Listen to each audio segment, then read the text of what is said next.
G'day, I'm Jack and this is Elise. G'day. And we're going to show you how to install some of this zapper rail. We've got a 100-metre roll here, all the bits and pieces, and we're actually going to install it on some existing treated pine posts spaced out at 6 metres. There was an 8-wire fence here, but we pulled that down to make room for the top quality zapper rail. The first step is to mark out the rail spacing. For this install here, we're using a 2-rail zapper rail run. So the spacing from the top of the post to the top of the first bracket is 550 mil. We've already marked the rest of the posts, and that was the last post to do. Now we're going to install the brackets onto the top. So when we install the brackets, we just want to install the top screw of each bracket, so it just leaves the brackets hanging like that.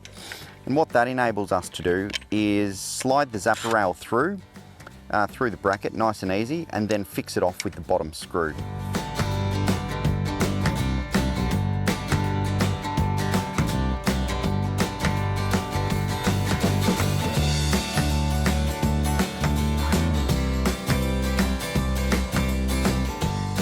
Now you can see, because these posts are around about 6 years old, they do have some cracking. So if we're driving the screw through and the crack starts to propagate a bit further, we may need to use a longer screw, but these are 50mm Tex, which come standard with the zapper rail kit. Okay, so we're now going to install the Insul strainer onto our strainer post here. And as you can see, we've got a threaded rod going right through the post, actually attaching one Insul strainer from one side onto the Insul strainer on this side. Now that's really important because the actual rod provides the majority of the strength of the Insul strainer being attached to the post, and then the Tex screws we put on the outside are purely for stabilizing the strainer. So we get that bolted on, and that's a 16mm threaded rod we're running through here, but any nut and bolt 12mm or above will be fine. Now we'll get the strainer level, which it is, and then we'll throw some Tex driving in on each corner, just on a 45.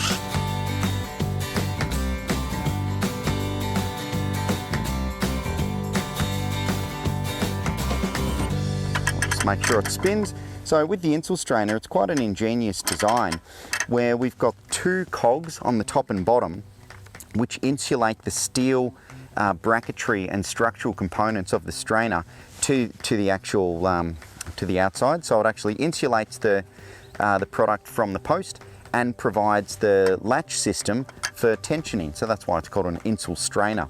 And this 20mm bar on the top, which we also use for tensioning. So that's where you'll connect your spanner to and crank it up. And you can see the little latch or pawl in there, which brings the cog over each time you click and locks it into place. Then this little stainless steel rod here is actually for feeding the zapper rail through and around, which provides the fixing or the connection of the zapper rail onto the Insul strainer and enables it to rotate around the core. So really simple, really quick, really easy to use. Cool, so now we're going to roll the zapper rail out and fix it to the end bracket and to the Insul strainer. Okay, so we're now going to undo the zapper rail and roll it out along the fence run. So we'll just use a knife to cut the banding. Just be careful that you don't cut yourself when you're doing this.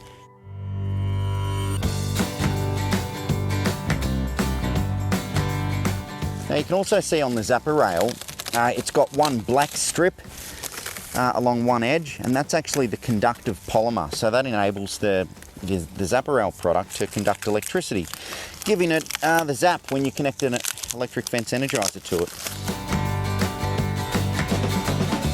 Right, Elise, if you just want to stand on this bit. So it does help when you've got 2 people to install zapper rail, so you can have one person holding one end, otherwise it just keeps rolling around on itself.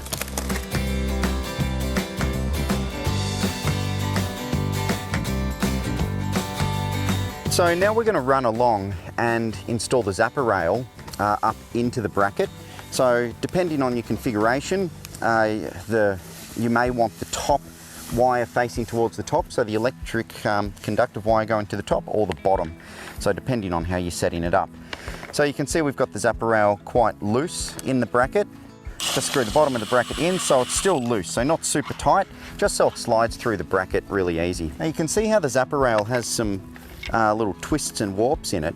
That's actually because you've got the expansion and contraction of the wire versus the expansion and contraction of the material, which is actually a polyethylene polymer, very much like a garden hose. So when you roll a garden hose out, garden hoses actually have dissimilar materials in them as well. They've got a woven webbing, and then it's coated with two different types of PVC, a recycled PVC in the core, and then a virgin polymer over the outside. So when that's first unrolled, you see it looks like a funny sort of snake all over the place. And after it's sat out in the sun for a week or so, you'll notice the garden hose will become straight. So that's very much how zapper rail works. So on the initial tension, you want to try and not put too much tension on it, but just enough to pull the wrinkles out. And then after a hot day, you may have to retension it. Generally, if you're installing it on a hot day, you don't need to worry about that. Today it's, well, what is it, probably 22 degrees. So I think we'll be fine just doing one tension. But it's more so if you're installing the zapper rail on, say, a 6-degree day in the middle of winter, and then on a hot day it'll expand slightly and then it'll sag just a little bit. So that's when you may want to retension again. All right, so now the zapper rail's basically installed onto the brackets. That the other end we haven't tensioned, we haven't cut or fixed off yet, because we're going to do the end bracket just over here, connected onto the end bracket. All right, now if you're lucky enough to have a joiner, we're actually going to use the joiner to fold the zapper rail back around on itself. So the joiner just goes into the zapper rail, about 100 mil in, and then we simply get that at a right angle to the rail, and then fold that around on itself like that. And that's perfect to fix into the end bracket.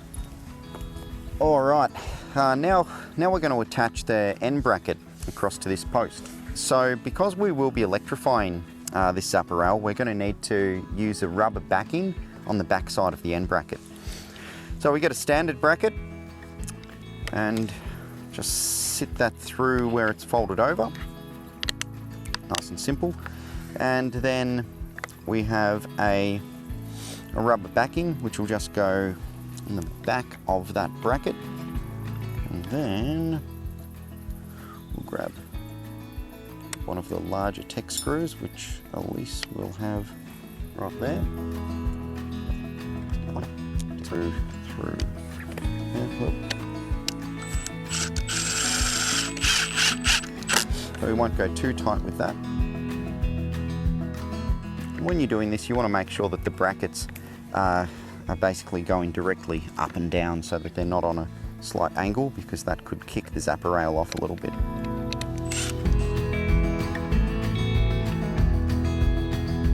Alright, so now the zapper rail is installed onto the end bracket with the rubber backing.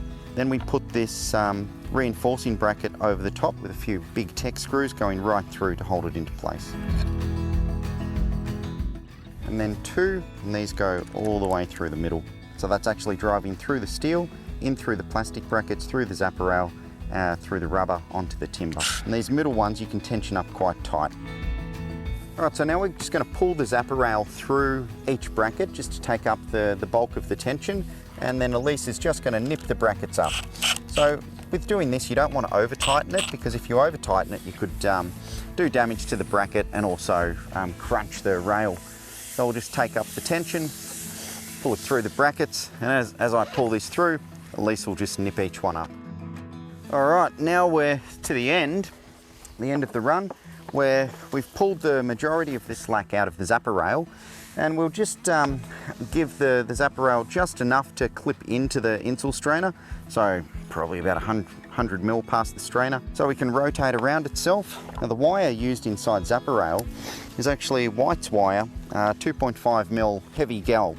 So even though it's coated in plastic, we've opted for the heavy gel option, just in case over time some of the wire gets exposed, just to make sure that we're giving it all the possible protection that we can. Okay, so I've just pushed the rail in through through the side, and Elise is going to tension it up.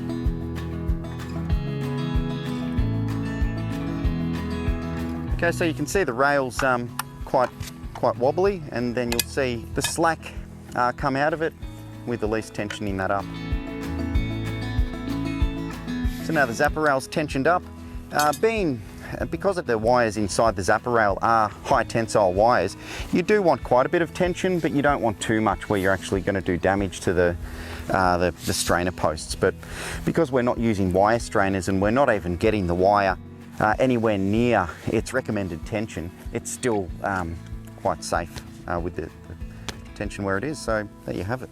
So another method of unrolling the zapper rail, especially after you've already taken a few meters off it and done your first run, you can actually just sit it on the ground, come down low like that, and just pull it out, and it'll sort of roll around on itself and uncoil as you go backwards, which makes life a whole lot easier.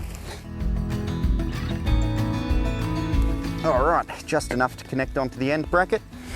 And yeah, now we'll just go through the same process again. Fold it back over itself, connect the end bracket up, the line brackets, and then onto the insule strainer. What do you think, Elise? Yeah, it looks pretty good. Pretty easy to install. Yep. Yeah, this is zapper rail, Australian made by Think Fencing. Been made in the country for over 20 years. So it uses the highest quality polymer that you can possibly source, and some of the best technology in the country to produce zapper rail. 100% Australian made and always will be, and available through hellofencing.com.au. Oh no! The Land Cruiser's going to roll into the zapper rail. Look at that! Bloody strong.